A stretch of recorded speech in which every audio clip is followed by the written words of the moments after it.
Welcome back, everyone. This is JLC TV Live. You're joining us for our Wednesday special. I'm Jack Walsh. And I'm Luke Murray. And this is Operation Wednesday. You join us in the heart of the operation based here in Bristol. As you can see behind us, everyone's working tirelessly to get your orders out for the end of March because it is a very very key time for us here. It's our busiest season, and it is for a lot of our customers as well. So it's been a while. It's been a while since we've caught up, hasn't it, Luke? So we're gonna fire with some quick fire questions to you, so you can answer in your own leisure. Okay. And just tell us about the operational side. So okay, I've got my I did actually just scan these before. Pre-made. Okay. Yeah.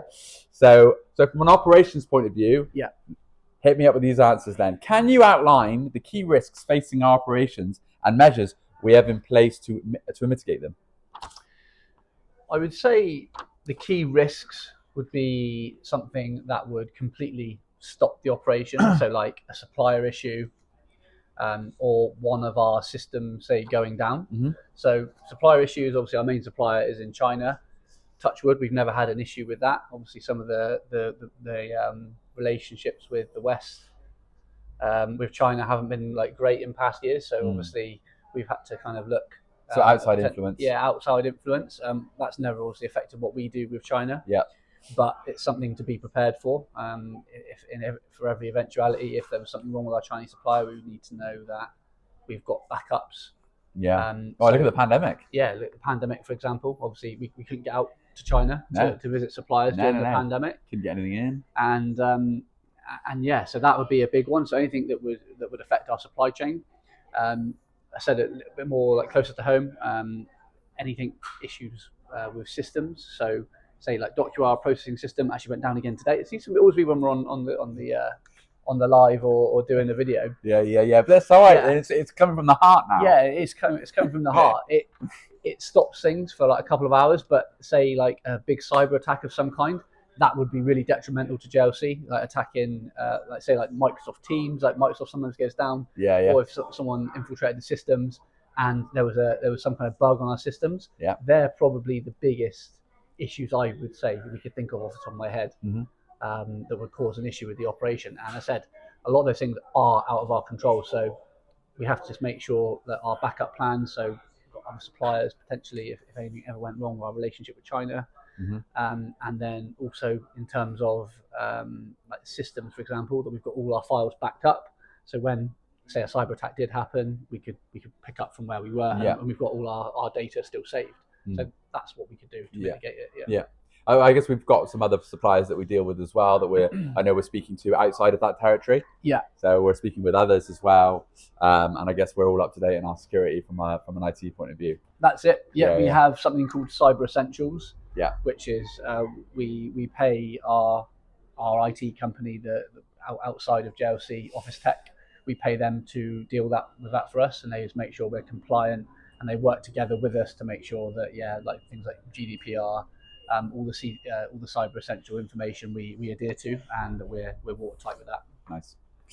Okay, next question. How do you ensure that our resources, human, financial, and technological, are allocated efficiently to support our operational goals?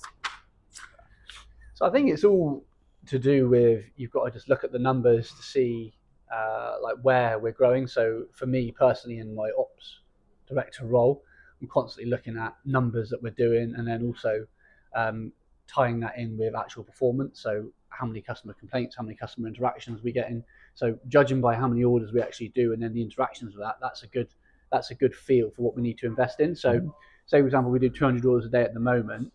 If we say go up to 220 and then we start to say get a lot of negative customer feedback, the guys in the warehouse are struggling to do the orders, then I would then know to allocate the resource to maybe like, right, we're at a stage now, we definitely need to push with tech, because with our manual warehouse, we're not able to fulfill what we're currently doing. So it's just looking at the numbers, keeping a feel with the people, with the team as well. So constantly have meetings with the team to say, how's your section getting on? Because we know March is really busy, so March is a good example of that. But it's like, at what point do we consistently get busy enough to then invest in resource or invest in new tech? So it's just keeping your finger on the pulse with the numbers, really, and making the decision there. And obviously I go to the board and say, right, I think we're at the stage now we need X, Y, and Z. So it's just making sure we're reporting those numbers correctly. Yeah. I guess as well, like it's just picking your moments on when to level up things. We'll get to a certain point where we might reach terminal velocity where like, right, it's time to go to the next stage. Yeah. Time to go to the next level. That's it. And actually, no, this rolls on quite nicely. What measures are in place to monitor and improve customer satisfaction with our operations? So yeah, we have an operational tracking sheet where anything that customers report that's wrong with an order or there's a complaint of some kind, the girls in logistics track that for me and report that to me, and I have a meeting with them once a week to go over that. And I also have the warehouse who monitor that list. So anything that gets reported from logistics, the warehouse will then dig into that information, see where it's gone wrong. So is that picking and packing error? Is there an error on processing where it's come through, the PO has come through incorrectly, the wrong order, the wrong item's been ordered or whatever. And then from there, we analyse where it's gone wrong and then try and put in sort of remedial action, whether it's like training plans or just someone's not paid attention to what they're doing for a couple of hours on the day. It happens. And yeah, that's how we do. That's how we monitor it and then decide. Nice. All right. Thank you, Luke. Okay. I'm not sure how you can answer this one, but are there any hush-hush projects that only a select few know about? I would say there's a few. Not anymore. Small projects. They're not hush-hush. We can talk about it openly. As I said, it's my job. It's not just to stand still and just be happy with what we've got. We always need to be preparing for the future, what we need to, say, invest in, so we don't fall over when we do, say, double in size or whatever.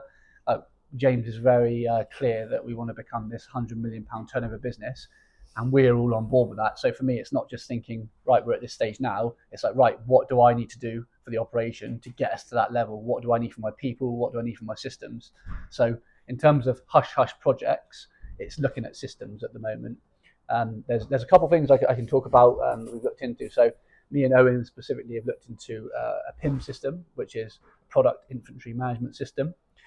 And that basically is a one-stop shop for all your products, where it's a lot easier to just go onto one portal where we can add the products, add all the information, the specifications, and it's a lot cleaner than what we have now, because we still use folders for our catalogs that are on a shared drive, and it's a little bit old school, it's a little bit old-fashioned. It hasn't changed since I've been doing it. And it's not changed. So like little areas like that we're looking at.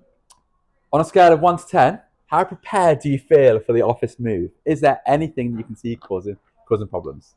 Any issues, potential issues that you may arise? I think the timescale is a big one. So obviously we need to be out of here by August. And where we're currently at with negotiations, there's like to and fro in with the costs. It does. I'm a bit of a worrier anyway. I'm always I need to hit deadlines by certain points, but I think it is going to be quite a tight deadline by the time we actually get the deal over to actually getting everything moved. So I'd say the concern for me probably is, what was it that at 1 to 10? I'd say I'm probably 6 or 7 at the moment. Okay. But once we get the actual head of terms signed and we get the actual paperwork done, at least it's in our hands then. And then it's up to us. Then yeah. So that I feel a lot more comfortable when that's done. So I think we'll definitely be able to get in there in time. But these timescales are quite tight, and that's what's causing me a little bit of stress. Do you think there's a bit of tomfoolery with do you reckon he's dragging his heels a little bit? He knows that our tenancy agreement's up, maybe he's playing that. I don't know. I just like to play devil's advocate. I don't think he is, to be fair. The agent we've got working on this with us he's pretty straight. Straight arrow. Kind of guy.